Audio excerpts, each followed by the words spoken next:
Yang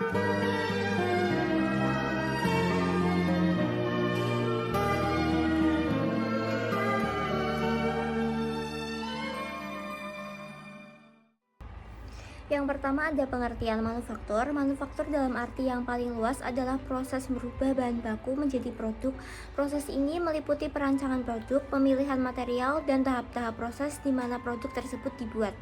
Definisi manufaktur secara umum adalah suatu aktivitas yang kompleks yang melibatkan berbagai variasi sumber daya dan aktivitas perancangan produk, pembelian, pemasaran, mesin dan perkakas manufacturing, penjualan, perancangan proses, production control, pengiriman material, support service, dan customer service. Lalu yang kedua yaitu ada manfaat sistem informasi manufaktur. Yang pertama ada hasil produksi perusahaan lebih cepat dan tepat waktu. Yang kedua ada arsip lebih terstruktur. Yang ketiga ada perusahaan lebih cepat memperoleh informasi yang akurat dan terpercaya. Dan yang terakhir yaitu sistem informasi manufaktur yang berupa fisik robotik. Hasil produksi semakin cepat, tepat dan berkurangnya jumlah sisa bahan yang tidak terpakai. Oke, yang selanjutnya ada input data atau informasi. Nah, input data ini berupa data internal dan data eksternal. Data internal sendiri merupakan data intern sistem keseluruhan yang mendukung proses pengolahan data menjadi informasi yang berguna. Data ini meliputi sumber daya manusia atau SDM, material, mesin, dan hal-hal yang lainnya. Oke, sedangkan data eksternal merupakan data yang berasal dari luar perusahaan yang mendukung proses pengolahan data menjadi informasi yang berguna untuk perhitungan kos dalam manufaktur mulai dari awal hingga akhir proses. Oke, yang selanjutnya ada subsistem input. Nah, subsistem input ini adalah bagian dari sebuah sistem, baik itu sistem informasi, sistem komputer, atau sistem lainnya, yang bertugas untuk menerima, memproses, dan mempersiapkan data atau informasi dari sumber eksternal agar dapat digunakan oleh sistem tersebut.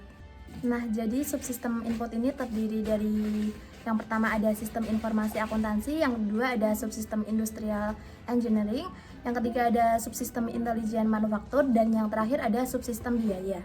Komputer berperan dalam sistem informasi manufaktur. Sistem informasi manufaktur menggunakan komputer baik secara konseptual maupun secara sistem produksi fisik.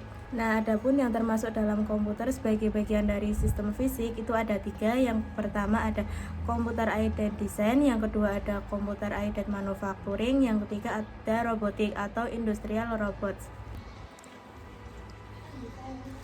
Kemudian, komputer sebagai sistem informasi. Yang pertama, sistem pemesanan kembali.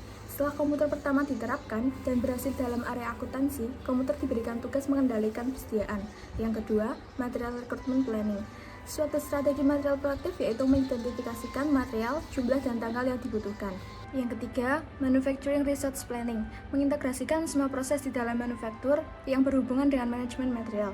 Yang keempat, pendekatan just in time, menjaga arus bahan ke pabrik agar sampai yang terendah dengan cara menjadwalkan agar saat tiba di workstation atau stasiun kerja just in time atau tepat waktu.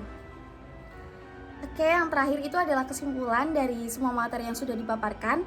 Itu sistem informasi manufaktur adalah solusi yang tepat bagi sebuah perusahaan yang memikirkan prospeknya dalam jangka yang panjang.